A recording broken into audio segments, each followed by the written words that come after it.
Yeah, yeah.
Coming up next on Mental Health Matters with Marty, what about dad? That's what we're talking about. Not just what about dad, but what about dads who are in the military? Stay tuned.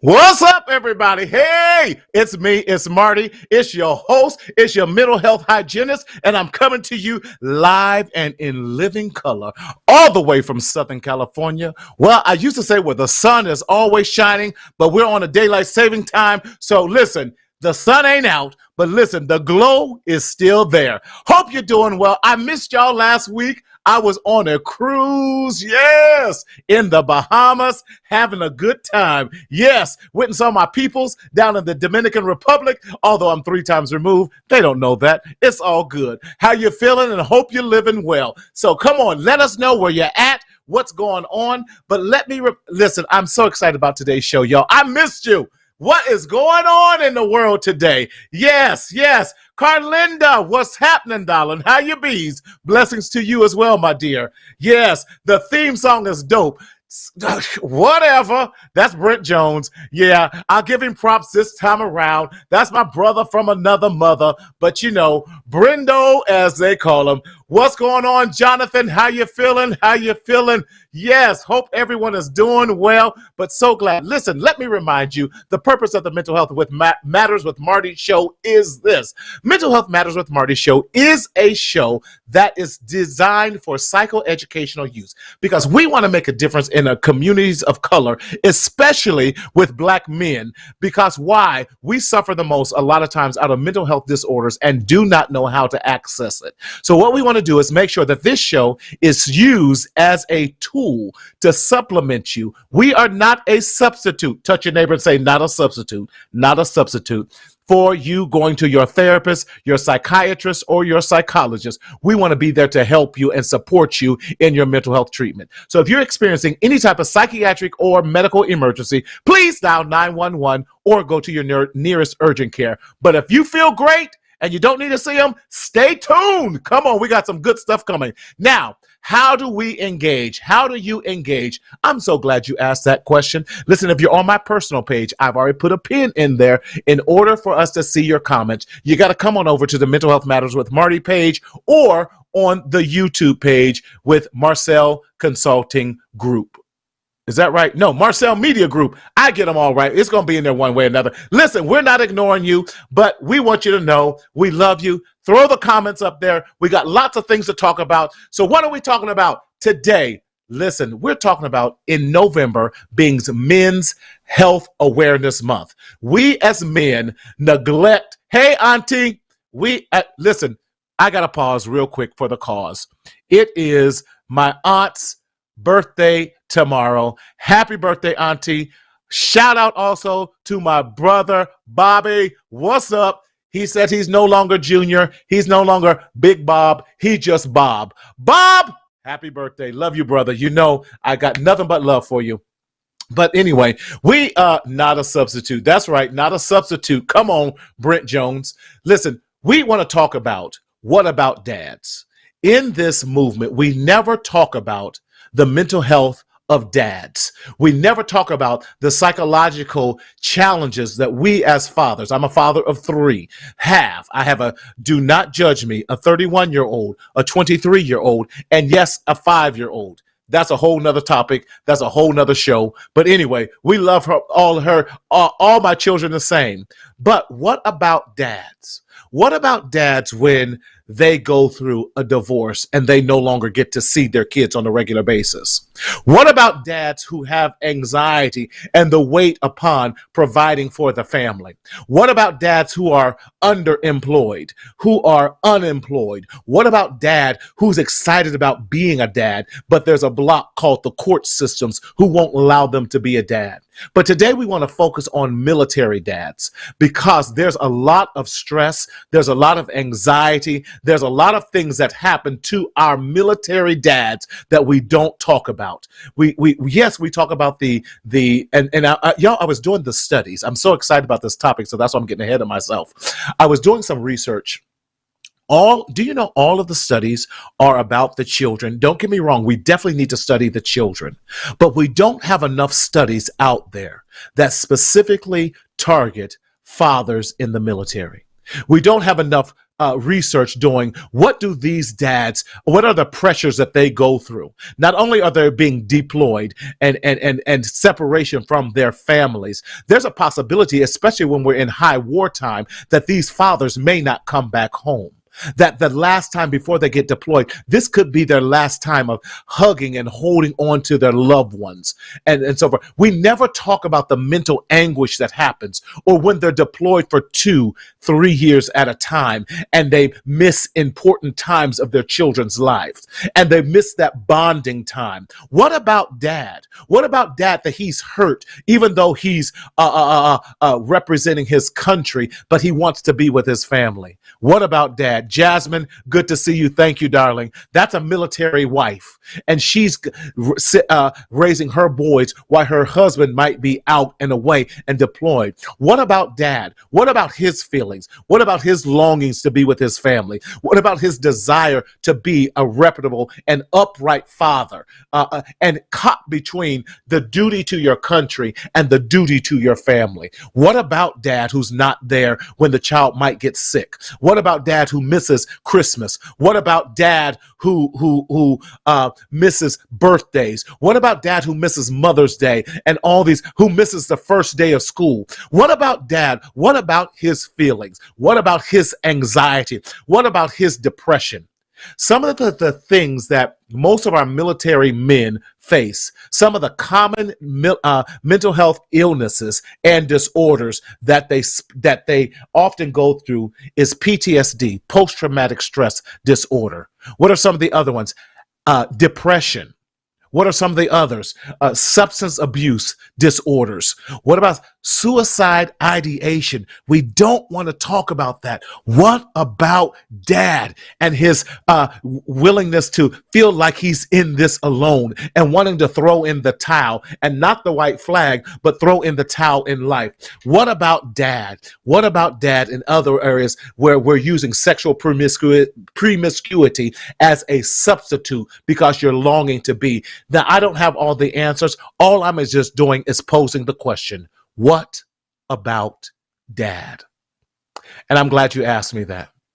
I am so excited to have my homeboys, my ride or dies. Listen, you know how you have those people, homelessness. Thank you, Jasmine. Yes. The stressors to make sure that the kids are taken care of, making sure that you got the money to come in, making sure as you're moving and some of these other things, is my family protected? Are they by themselves? What about that? These are all the stressors that dads go through. Thank you, Jazz. And listen, I'm so glad to have my 2 ride or dies here with me. Listen, we don't have to see each other every day, but I can call these brothers in a heartbeat, be like, dog, I need you. Where you at? Let's roll. But listen, This man is a beautiful father. He's a beautiful husband. He's a beautiful man of God. He is the co-host of the Marriage Tune-Up Show.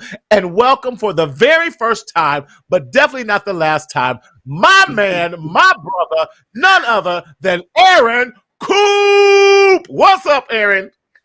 Hey, what's up, family? So good to see you, Marty Mark, in the building, man. Hey, yeah, man. Hey, thanks for having me on the show, man. You are a blessing, man. So this is needed right here. So I'm ready, baby. Let's go. For Erinn, for those who may not know who you are and what you do, share with us. Definitely, you're a vet, and thank you for your service. Yes. Thank you for your service. Thank you for your service. Let's talk about your branch of military you went through, how many years you served, and Jasmine talk about Coop. What up, Jazz? Yeah. Hey, my branch, Marty Marr, is the United States Marine Corps. You know what I'm saying? If you're gonna go hard, you might as well go hard. You know, and that's us. So Gunny spent 12 years in there. Gunnery Sergeant Cooper is what they used to call me in there, man. So just big ups, man. And I salute all the militaries. I know Jazz husband, like you said, is a Navy cat. Hey, and I appreciate it. Real talk. Yeah, real talk. You know, and Coop, I thank Jasmine because Jasmine really was the brilliant mind behind this topic. I love doing things with fathers, but she says, what about military dads? And I'm like, oh my God, you are so right on that. And that. Talk to us about your experience in being a Marine Corps, because we know that the Marines are the first ones in and the last ones to leave. And even the regiment and the discipline and all that comes behind that. Talk to us about your experience and what led you to join the Marine Corps first and foremost. Well, you know, Marty, it's funny you would say that. I think I'm from Brooklyn, New York, so grew up in a very, very tough neighborhood. Fort Greene projects out there. You see, it's right behind me. That's my mural in my office, man. So I never forget where I came from. You know, that's right. But growing up there, Marty, I had a choice: stay there and die, go to jail, or sell drugs and die. So, you know, no father in my house, man. So no one to give me a blueprint on what to do and what not to do. So I decided, you know, hey, I got out of high school and I went straight to the Marine Corps, man. And it was the best thing I ever did in my life because doing that, I met my brother Marty. You know, doing that, I learned about God. You know, doing that, I met my wife of man. I think we're gonna be on 24 years. Come December, man. Yeah, it's crazy. I know I'm getting old. We getting old, Marty. That means you too, bro. That means you too. Man, we getting better. We getting better. Yeah, like come on, man. Yeah, baby. I love it. You know, also with the Marine Corps, man. I'm a combat veteran. I actually saw war. I went to Desert Shield and Desert Storm, and I'll be honest with you, Marty. Hey, I came out of there. You know, I've been diagnosed with PTSD. You know what I'm saying? Right, and it's been tough, man. It's been tough, but you know, I had to make sure that God and my wife and my family helped me get through some crazy times, Marty. Because I came back like, hey, dude, I almost died over there. I want to start a family. You know, so tough times, man. Tough times. Yeah, man. And thank you for sharing that. A lot of times we don't, my heart goes out to, and one of the areas that we're trying to do a lot better with is reaching our military men, especially our Black men and our Hispanic men, because, you know, we just say you came out of Desert Storm and all of that. And then we just drop you back into society as if, hey, you're cool. But you're like, wait a minute. Do I get time to depress? Do I get time to decompress? Or do I get time to reflect? Do I get time to de-stress? Do I get support with processing this? Because now I got to live with people who have no idea what I've gone through and try and be the best husband, try and be the best father, try to be the best employer, try to be the best man of God, where you're still dealing with all these other things that continue to bombard your mind. Yeah. And Marty, I'll tell you, my family didn't really know how to deal with me. You know, honestly, Marty, I would say that I gave my family, after I came back, PTSD. because I was just wired a different way. Nightmares. Waking up in the middle of the night. Things like that. It was a tough go, Marty. Wow. The sweats, everything, man. It was because I thought I was going to die over there, man. You hearing bombs bursting over you, and you hearing sirens saying incoming, and you got to don a gas mask. Hey, it's crazy. Yeah. Listen, I just got word, y'all. Facebook is having some issues, but please, if you want to join us on YouTube, please do that. We love that. So if you want to join us on YouTube, on Marcel Media Group, that's fabulous, guys. But we're going to continue this conversation, and we're going to restream this and show this again. So thank you. Listen, let's bring in your brother in here. Listen, let's go. Yeah. He's my boy. He's my old roommate. Yeah. Oh man, I forgot about that.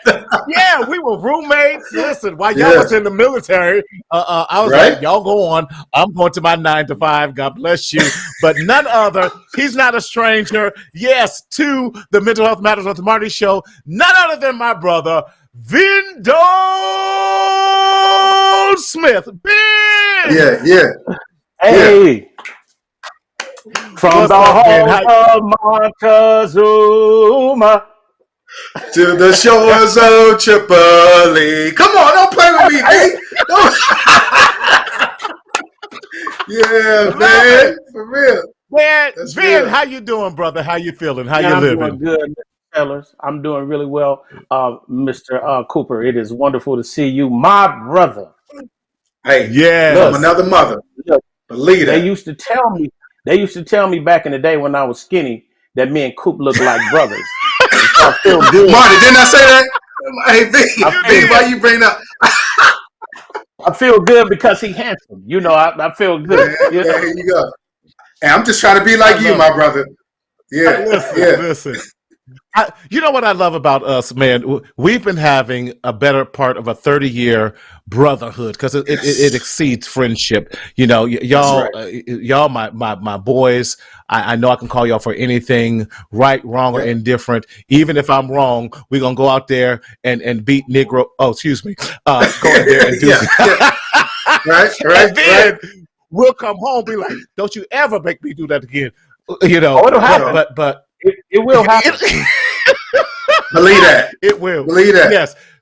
Then for 30 plus years, man, and I love you brothers so much and appreciate your families and what you all have meant to me. You guys have we've all pulled each other through some rough times and I just that we've been there to share. And so we give the world a little glimpse of what we have behind the scenes, if you will. Then talk to us about, your again, another Marine in here, my old roommate. You talk to us about your time and why you chose, I'm going to ask you the same thing I asked Coop. Why the Marine Corps and what led you there and what kept you there for the time that you were there? Okay, so first of all, I didn't know there was another branch of service. I just thought it was the Marine Corps. That's it. I didn't know there was another branch. No, I'm no disrespect to all of you other members. I really do appreciate your service as well, especially since I'm out. But when I was in, it was Marine Corps, and that's it. But one of the reasons that I went, sir, is to take care of my family. Many of you don't know, but I had a child really early. In fact, before I was out of high school, I had a child. And so for me, going into the military was a means to an end. My crazy self, I had no idea that the Marine Corps was an elite fighting company. I had no idea that the Marine Corps was first in flight, first in fight. I had no idea. I thought the Marine Corps was in Camp Pendleton. Right. But I was trying to get out. I was trying to get off the streets of Compton and Long Beach, and I needed to take care of my responsibilities at the time. And so I joined the military, and the Marine Corps the uniform looked the best. And I know that's so shallow, but I had no idea that the Marine Corps was what the Marine Corps is. Right. Yeah. Right. I was in for 8 years. And I went in, started with the delayed entry program, and I went in. I got out as a sergeant, and I enjoyed also my military career as well. I joined the military again to take care of my responsibilities, but into my first year, I lost my child in a tragic accident. And so I was in the Marine Corps. Then I felt like I was lost because now I had to make adjustments to justify now. Like I made this commitment, and now what do I do with commitment? And so so it was a struggle. It really was. But I'm also grateful, like Coop said, like my brother Coop said, I'm grateful for my experience in the Marine Corps too, because the Marine Corps gave me long-lasting relationships like this that I probably wouldn't have otherwise. All of us ran TP Mob, crazy. That's right. TP Mob. Are you with me? We helped revolutionize gospel music together. We fought in the trenches because nobody else would support us, and so we supported one another. So that's why you couldn't mess with Coop without messing with me. That's why you couldn't mess with Marty without messing with me. I love y'all, brothers, man. I ain't afraid to say it. I love y'all, man. Love you too, man. Love exactly. And we have to share that because that's what's missing, showing brotherly love. And you guys are my extended family with that. Vin, you were saying something real important that I think a lot of people maybe not understand. You chose the military as a way not just to get out of Compton and Long Beach, but also as a means to be a father and to provide for your child at the time, and so that was a way, a means to maybe provide what you did not have or some other things for your own child. But how was it? And if I can get a little personal, how and what steps did you take? Losing a loved one, losing a child. I don't know what that's like because I've never lost a child. I can only empathize to these ninjas that I have. Now they make me mad, but I think one of a father's worst nightmares is to have to bury their own child. Absolutely. How did you get through that time, especially in the military during that time as well? It was, it was traumatic. It's traumatic to lose a loved one, but let alone, a child in their young age. Like it was prior to her third birthday. And so, and then up to that point, I'd made decisions that I felt would, that a good father would have because, unfortunately, like I didn't have a male figure either. I did not have a father in my life and I didn't have anyone to kind of teach me the ropes either. So like Coop said, the options were limited for me. So I wanted to be that for my child. And so the Marine Corps, I felt, would have provided me with the opportunity to be able to send an allotment home and pay some child support and to take care of my responsibilities. So when, so when that responsibility went away, it was traumatic. It really was.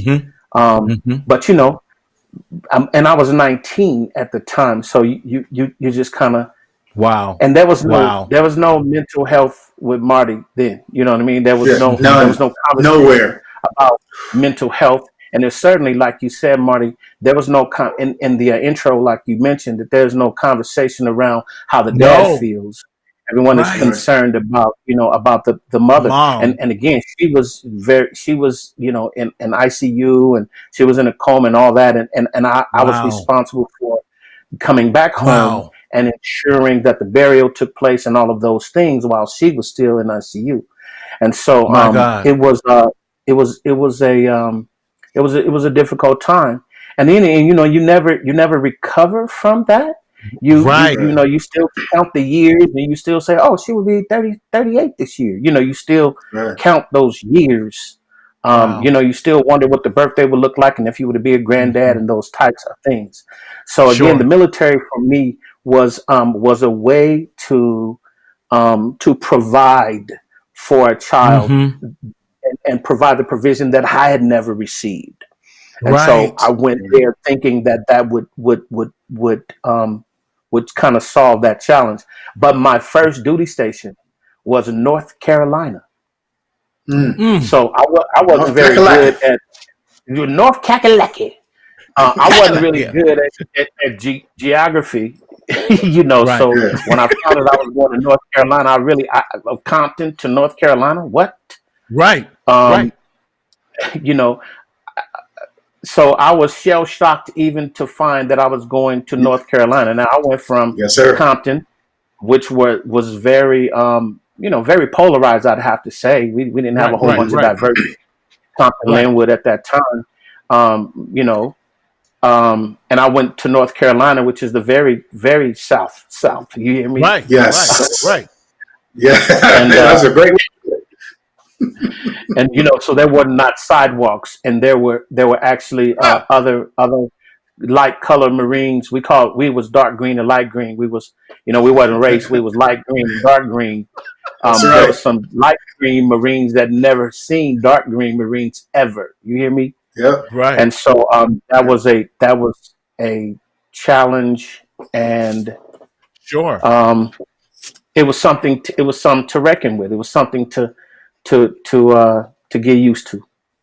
Yeah. So now you're a teenage dad. You joined the military.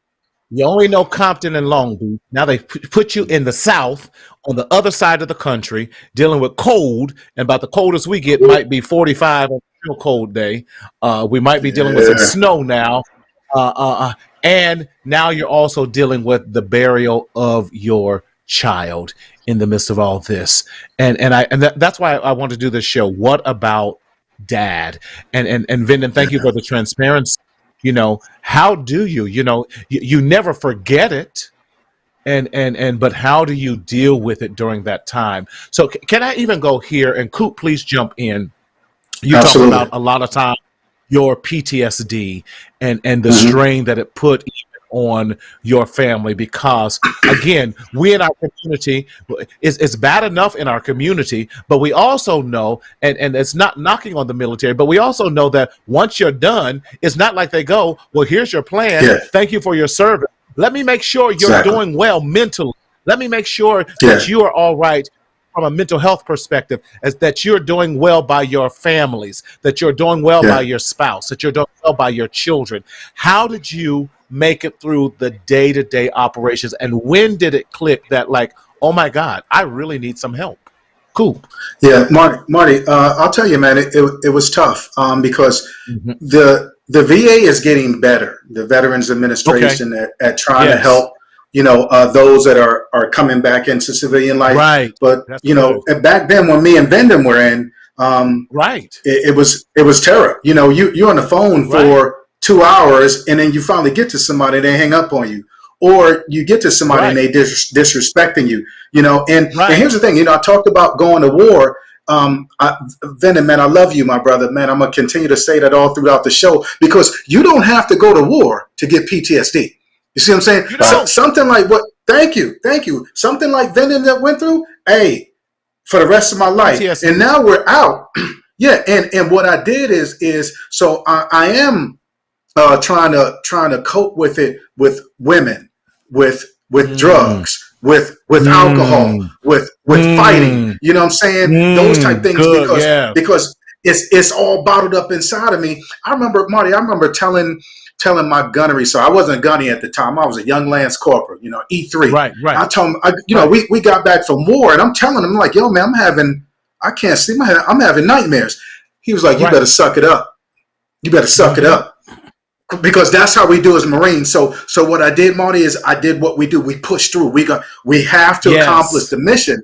But in pushing through, I dragged my whole entire family with me through the landmines and to where now my sons, I'll say some words to them and they're trigger words. It's like, Dad, what you talking about? What's going on? And I'm like, oh, hold on, son. No, I didn't mean it that way.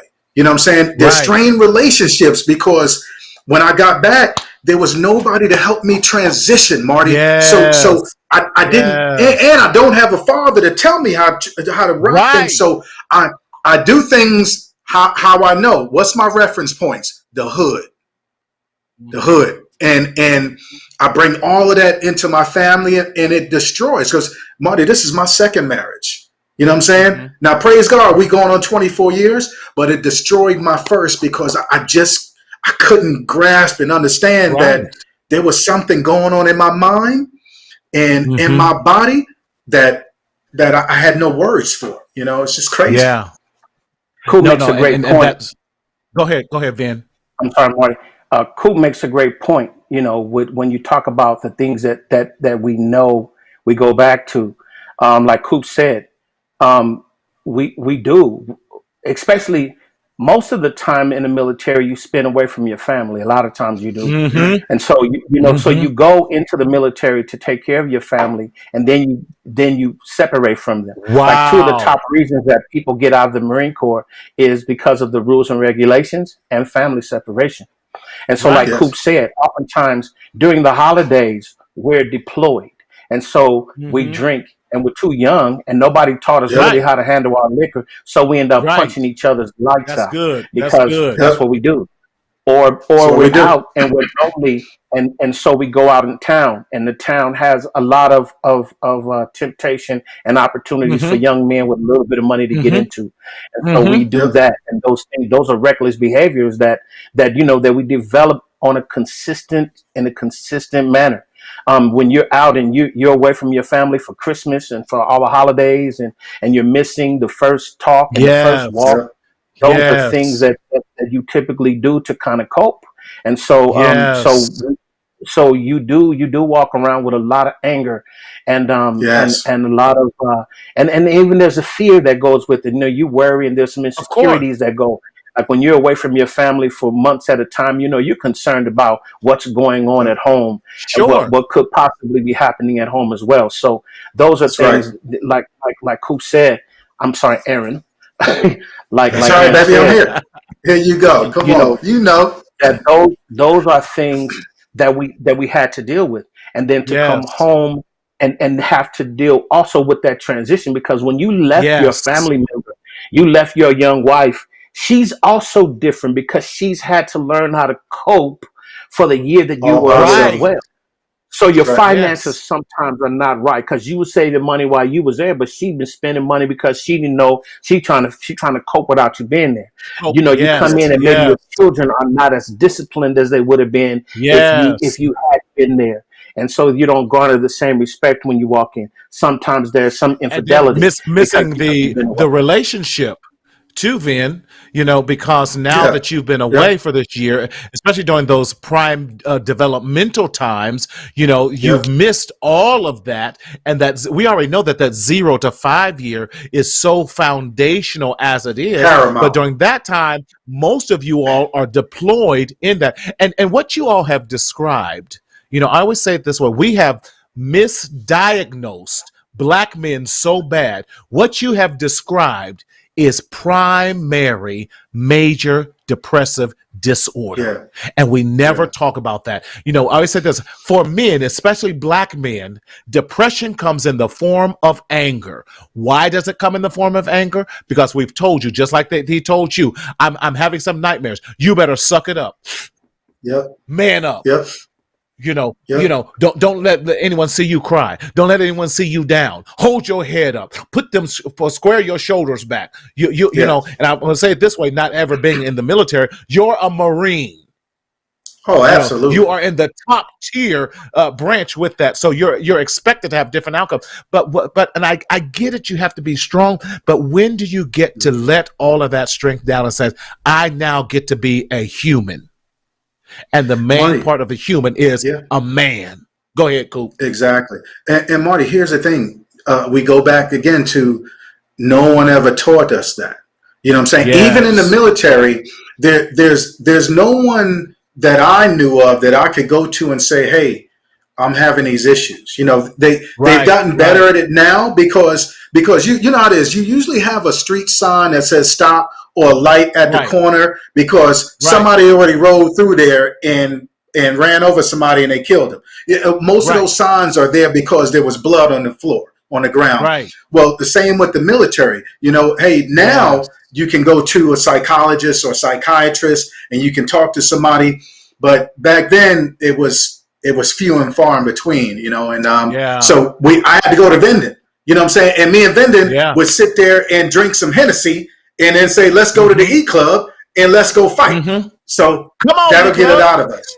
Exactly. Those type things. Yes. Crazy. Yeah, I love my boy Landon. He says that what people says, crying is for sissies, and we got to stop encouraging strength and start encouraging health. Jasmine, you're right. That's right. That. You've said some amazing things, and especially now. Can I go here? Can I pull the race card in here? Now, if we do get a referral, we have to go to someone who does not look like us, who does not have the same background or cultural competency that we have. Speak on it, Marty. Speak on it. Yes, I'm from Compton, but and so now there's a disconnect. And I say this all the time. I was telling this company today, I said, listen, my organization is a phenomenon because you're looking at a black male therapist who is the owner of not a nonprofit, but a for-profit organization where black men represent maybe 11% of the therapy field. And we know that it's driven by white women who cannot have the same introspect and relations. I can have empathy, but there's some things that as a black male therapist, can come to cool and therapist, I can come to Vivian. That's right. And we can say, oh, so you like hitting people with garbage cans. You know what I'm talking about. I can say some other things and say, oh, you like shooting people in their pinky toe. Now I got to cut you. You know what I'm talking about. There you go. That's right. So who do you have if services are made available to you and for you? Do you have someone that looks like you so that you're not trying to educate them in that hour, 2 hour session so that you can finally begin to take apart what the anxiety and depression and the PTSD that you're going through? My Lord. Then you want to tackle that then? Now I'll piggyback off you. Okay, I don't want to touch it because I don't know that. First of all, I didn't know that I should go to someone to have a conversation around. That's good. Because me and Coop talk to each other, and me and you talk to each other, and then I had other relationships. So it became pillow talk, where I could actually be vulnerable while I was laying there. Laying there. After a 5-minute nap. But those were our coping skills. Although they were maladaptive coping skills and they were negative coping skills, those were the only skills that we knew how. I'm going to go back what Coop says. Yeah. I turned back to the things I knew the best and the things that were most familiar to me. So I go back to what I learned from the hood, what I learned from the community. And we knew that was acceptable. Yep. That was acceptable. Because go ahead. We were all together, so we were all together. Yeah. So it was me and Rick and Coop and D and and Dandridge and Neek. So we got together. We got together as a tribe, and none of us knew what we was doing. But I learned how to be a man from you. I learned how to be a man from Coop. Vice versa. Yeah. Hey, here's what I liken it to, Marty. I think because you're right. That piece of the pie, that 11%, it's got to grow. Right. It's got to grow. And Marty, I thank you so much for having a platform like this, because I think James Baldwin said it best. He said, to be a black man in America.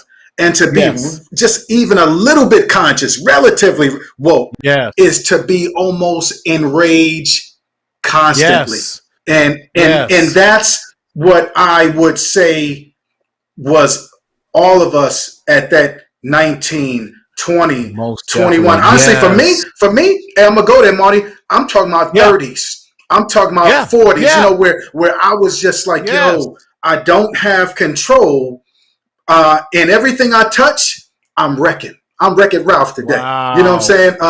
Those type things. That's good. I had to find God because without him, I was going to destroy my marriage again and everybody else that I was around.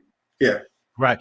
And like Landon says here, they become our coping skills and the only thing that we know how, and they are our survival skills. But what I want to commend you all in doing that with you, Vin, Coop, Steve, the list goes on and on, Dandridge and all y'all. You found and created your own social network support system. It may not have been 100% healthy all the time, but that network that you guys created actually saved you guys. And that's part of what I put in my treatment plan as well. I said, who is your social support group?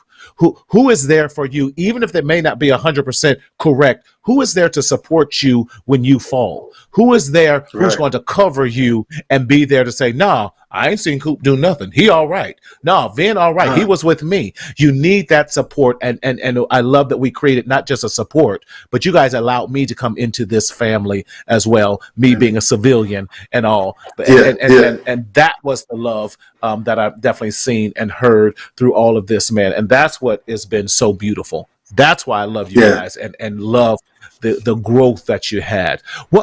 Vin, what support and what advice would you give to military, those who are actively still in the military, who are dads, and those who maybe have come out of the military? What advice would you give to those dads there?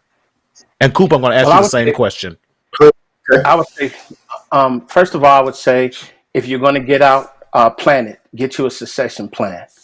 When I got out, I was ready to go, and but again, I thought that I would be able to get out with my military background and my Navy Achievement medals and my certificates of commendation, and I thought that I was going to be able to walk right into a new career, but it did not transfer for me, and so it didn't transfer. It transferred to the civil sector, and so so when I was going out, when I was in, I was in charge of 100 men. But when I got out, I was unemployed and I could not express how my leadership skills would transfer. So I had to come out and make minimum wage. And so to make minimum wage for the family after being in the military and being in charge and running things. And then especially with our rank, I was an E5. So, but I'd been in leadership since I was an E4, and so, for a majority of my career, I was in charge of something or someone. So then to get out and to have to go to the back of the line was a hard transition. So I would say succession plan. Make sure that you take care of your medical things while you were in. All of your injury and all of the things that the little tweaks you did when you was running, you twisted your ankle, the high blood pressure and the snoring and the PTSD and those things that because what happens is when we're in the military, we, especially Marines, we was like, oh, I'm a Marine, I don't hurt. I'm a Marine. Hoorah, I don't go to sick call. I don't, so then what happens is when you get out, if you didn't have that information documented, and then down the line now, I'm sitting with a total knee replacement right now at 54. That's right. But no one recognizes that if you didn't get that information documented. So I would say get your medical stuff together. Have a succession plan. In other words, before you get out, if you're going to get out, it's going to take a year for you to get yourself prepared to make that move. That's good. Save you some, and get your support system before you get out. Start looking for work as soon as you can. Let them know that you're still in the military, and a lot of companies will work with you. That way your transition won't be as bumpy as mine was. When I got out, I had a tough transition. And like Coop said, I didn't know to go to the VA, or I tried to, but it was so cumbersome to do the process that I couldn't wait because I got to take care of my family, so I couldn't wait. So so I had to get into something. So prepare yourself. That's good. And can we go here? Where were you at mentally when you thought that the military was supposed to prepare you for the civilian world, and now you have a family that you're responsible for, and now you cannot get and navigate through those systems quite easily? Where did that put you in a mental state for a while. There was certainly, for me, there was certainly a hopelessness. I'll be honest. At this point, and I've been out of the military since 1992, I am just now having some pride about being a veteran. Wow. Say it. Because I felt like wow. I felt like they dogged me. I felt like they didn't treat me right. I felt like, and when I was, ill and I went and I couldn't get in the system because I made too much money and I couldn't, and I couldn't receive services. And I was like, look, man, my head is hurting and my back is hurting and my knee is hurting. They was like, oh, well, that's not documented. Wow. It didn't happen here. And, for them to deny my claim, those types of things, it was really disheartening for me. So I'm just now gaining some pride of being a military, being a Marine, being a veteran. It took me a long time to be proud of the fact that I served the country because I felt like they gave me, they didn't give me as much support as I would have liked. I'll just say that. Yeah. We have a question here. See that, This is, as a military PTSD survivor, what advice would you advise a street veteran? And I think that's what we're talking about right here, Carlinda. Yes. The advice that, and Vindon gave us some wonderful advice about getting your medical thing, getting your ducks in a row with that. So great question, Carlinda. Coop, same question. Yes, what sir. advice do you give someone who's a dad or a father who's currently in the military and those who may not, who have maybe retired from the military or come out of the military?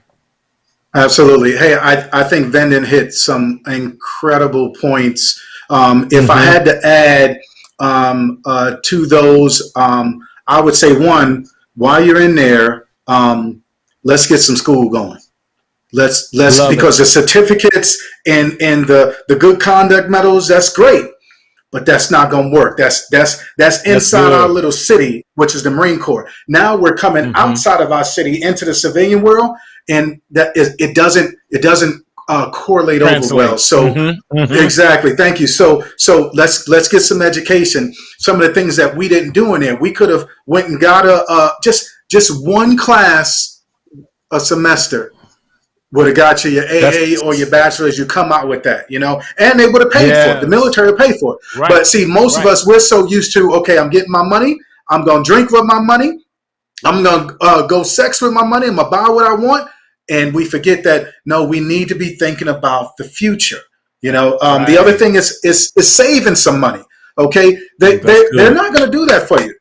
You need to go ahead and put something away. You getting your food is paid for, your clothing is paid for, your housing is paid for. So now with that check you're getting, dude, you need to put away $25, $50, whatever. If we had done that over the 8 years that Vindon was in, over the 12 years that I was in, we'd had a nice little chunk of change when we came out ready to go. You know what I'm saying? But I look at it, the Marine Corps, we have these 7 Ps. We said the prior proper planning prevents piss poor performance. Well, guess what? I didn't take my own advice. You see what I'm saying? So hence when I come out, now I'm like V. So I'm a gunnery sergeant in there, and Vindon will tell you, hey, if a sergeant is the man, then a gunny, he's almost God up in there. I'm just come on, you know how we do, right? So now I go from an E7, a gunnery sergeant, and Jazz's husband can relate. If you know the chiefs in the Navy, the chiefs are made. They good. The E7s and up. So, but here's how it does. When you don't have a plan, when nobody prepared you, now you come out and you can't do anything. Like Vindon said, you almost feel emasculated. You feel like, what am I doing? Because here's where I went from. And we being transparent here. And I said this on the Marriage Tune-Up show on Sunday. I went from a gunnery sergeant running everything to welcome to McDonald's. Can I take your order? Because my mindset is, as a father, I have got to make it work. I've got to go get some money. I got to bring in something for my family. I refuse to look like a bum. And even on my heart, that's how I feel. I'm not going to show nobody. And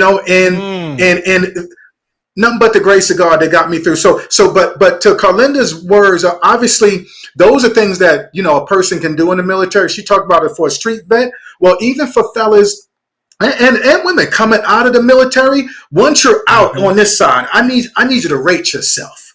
That's what I call it. Rate yourself. Because we rate ourselves in the military. Rate yourself out here. What am I talking about? Hey, relax a little bit. Rate yourself. Relax. Okay, get a good book, good movie. Get some breathing. Come on, Marty. You know about that from the stomach breathing and put your feet on the ground and get your bearings. Also, hey, a lot. I'm talking about rated. A lot, some time for sleep. Some time. You got to get some rest. You got to get some rest because when you get up, you'll be more mentally aware of what you need to do. Hey, you want to talk more because we don't talk about nothing. I don't talk about nothing to nobody, and that put me in trouble. To find somebody that you can trust, whether it's a psychologist, psychiatrist, or a good brother like Marty or Venden, and you need to open up. If you keep all that stuff in, you're going to be just like Coop, a volcano waiting to erupt. And then, hey, you got to get the E in. The E is exercise. Brother, whether you walking, whether you run, Forrest, run, or whether you lifting weights, whether you making love to your wife, you better get some exercise in because if you don't rate yourself, you're going to be in trouble like I was. That would be mine. Come on, rate. Listen, I'm stealing that one. I'm taking it. Did you copyright that? You got that copyrighted, cool? hey, it's all for y'all, brothers, man. Ain't no plagiarism here, man. It's all love. It's all good, but I want to say my brother Coop said, rate yourself. Rate yourself. You better rate yourself. Relax, allot some time. Listen, talk more and exercise. Come on. Exercise, man. Come on, dude. Yeah. Coop, that's love y'all, man. Love you. Love you too. Listen, man, I appreciate y'all and thank you for being so transparent because these are a lot of the issues that we don't talk about. And Coop, I love your transparency because it can be emasculating when you think about, just, hey, I was here and I come back to the world and then they drop me down to here, but I have to do what I need to do. Come on. That's swallowing your pride and saying, I got to be a father. I got to be a husband. I got to take care of my family. So even if it is welcome to McDonald's, how can I take your order? I'm doing it because I have to get to this next thing. Man, again, I salute both of you guys and thank you both for your service to this country. And then I agree. Too many of our black soldiers have been disrespected. We got more respect in other countries than we do coming back home.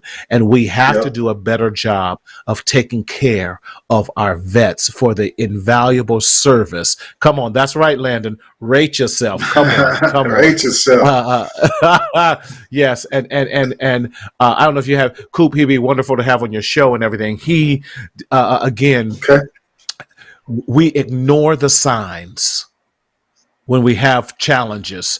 Kerlinda, I'm glad. Thank you for joining with us. Yeah, he had a stroke and drove himself to work and almost died because he refused to listen to himself because, just like you said, Vin, we had all this anger, and the anger, it was the only emotion that he knew. Like so many of we black men, we are more than our anger. We are greater than our fears. What about Dad? Man, Coop. How do we follow you? How do we, much love too, how do we tune in to the Marriage Tune-Up Show? Hey, so the Marriage Tune-Up, this is my wife's just vision from God, man. She wants to honestly help marriages one discussion at a time. Love it. The Marriage Tune-Up. Yeah. You know what I'm saying? Hey, you go get your car tuned up. You tune up your guitar. Well, you got to tune up your marriage, man, in order to keep it popping. So, hey, we're on we're on the second and fourth Sundays at 5:30. The Marriage Tune-Up is where you can see us at with my lovely rib, K. Cooper, man. And we have some serious talks. Hey, we go on whether we mad or not. We going on because that is marriage, man. And you know what I'm saying? And we have some great times, man. So please, y'all subscribe to us so that way you don't miss any of our segments. And we would love to have you on, Marty Venden as well, man. Yeah. Yes, sir. Shout out Landon to as well. Beautiful wife. your beautiful wife, Akemi. She is just amazing. You guys are amazing, and love you guys, and wishing you 50,000 more years of this amazing marriage that you guys have. We're gonna make it, and your family. We're gonna make it. Yeah, that's right. Listen, I love you. We ain't got no choice but to make it. You said it right. Whether we mad or not, we going on. We gonna do this because y'all, they're walking through the vows. You got to check out For Richer or Poorer. That just went on. Lord have mercy. I'm like, well, that's good. Come on, tell us the truth. Yeah, that's good. Yeah. Vendome, how do we follow it? How do we catch up with you, man? I love you, sir. I'm working on some things, and I'll of course I'll come and on both of your shows, and talk until we get things going. But I appreciate you allowing me to come. Coop, I love you, sir. Love you back, Martin. Man, you know I love you, Martin. Likewise. Yeah. And, likewise. So we'll keep you posted. What Vendon is being modest is, and I think this was a great way of you also processing a lot of the hurt and some of your maladaptive thoughts. Vin, share with us your book, then how they can get your book on Amazon. So we got to support you, my brother. I did. Thank you, sir. I did write a book called Memoir of a Cheater. And in the book, it provides insight on why people are unfaithful. And so, I tell a few of my story and some of my, again, maladaptive habits and the things that I developed through the process in the book, and also provide some solutions and antidotes of how you can, kind of overcome that process as well. So, the book is there. It's on Amazon again. Memoirs of a Cheater, Vendon R. Smith. Pick that up. Love it. Thank you. Daryl, can you put that? I got it already. Yes, from Jonathan you got it, up there. So, I got it too. Yeah. So love Jonathan Davis says, Jonathan, thank you for always your support. Jonathan says this: as a VA rehabilitation counselor, I encourage vets to reach out to the VBA for support and services. We have a lot of resources available. Thank you all for your service. And it's good to know that we have a Black man who is also, not only is Jonathan a VA rehab counselor, he's also a professor and instructor. I want to say, Jonathan, at Pasadena College, Community College as well. So it's good to see that we have other Black men in those positions that can listen. I'm gonna go up to the VA and be like, I need to see Jonathan. I need to see Jonathan Davis. I ain't seeing nobody else but Jonathan. So I'm gonna get Jonathan on the phone because I need to see Jonathan. But listen, y'all, you got some help, need some help. Call up my brother Jonathan, because he's going to get you the help you need. My brothers, I got nothing but mad love for you guys. So good to see both of you. And we got to since I got my booster shot, so I can hang out with you, brothers. Definitely. Same here. And get back on we got to get back on our monthly dinner, man. What's up? Yes, sir. Well, as always, we want to thank you all for joining us on another edition of Mental Health Matters with Marty. I am so excited that my brothers, these are my brothers, listen, Erinn Cooper and Vendon Smith joined us today to share with us what about military dads. They go through so much, and we do not take their depression, we don't take their PTSD, we don't take their anxieties. We're so quick to blame and point the finger, as opposed to rating yourself. As my brother Coop says, we have to rate ourselves. We got to take the R for relax. We got to take some A for allot some time. We got to also take the T for talk it out, talk with someone, and definitely the E, exercise. So again, we don't want to leave you without having some support and having some resources in which you can definitely check out in order to get some help and the help that you need. We don't want to just open up the womb and not address it. But here are some mental health resources that you can contact if you are in need. You can always type crisis to 741-741. Also, there is other resource, psychologytoday.com. I'm on there, also on Therapy for Black Men and Good Therapy. They have profiles and pictures on those that you can definitely reach out and get a therapist and match a therapist that looks like you, that understands your plight, understands that. Marcel Consulting, of course, .com. But we also want to throw out the VA as well. We have great brothers like Jonathan Davis who are on there that can help us out in those needs. If you are suffering in silence in the shadow of shame, we want you to reach out. We don't want you to continue to suffer, but we want you to get the necessary help that you need. So please check out, again, our website. Yes, mentalhealthmarty.com, where we definitely have some merchandise on there. We're going to be having a Black Friday sale with some merchandise. We want you to check out our website, and we have merch such as the Stop the Stinking Thinking Journal. Yes, please subscribe and get that journal. It makes an amazing Christmas gift that you need to do. Our Black Mental Health Matters. In other words, Black Men Matter. We have it in form of a t-shirt, and because it's getting a little chilly out there, we got a hoodie for you as well. Check it out. Please get it. We would love your support in that. And then, as always, we want you to check out our podcast. We're going to be starting a new year, getting some new stuff out there. But if you're an Apple listener, please go back and listen to the previous segments we've had on the podcast and become an I Matter member of Mental Health Matters with Marty by texting I Matter to 855-717-1272. Again, in this amazing journey called life, we don't want you to secretly suffer in silence in the shadow of shame, but it is my desire that we bring you to the necessary resources that you need so that you might speak up, speak out, and live. But always remember to, especially during this upcoming holidays, to enjoy your life. We'll see you tomorrow night with Dr. Story and Dr. Bishop Sean. God bless.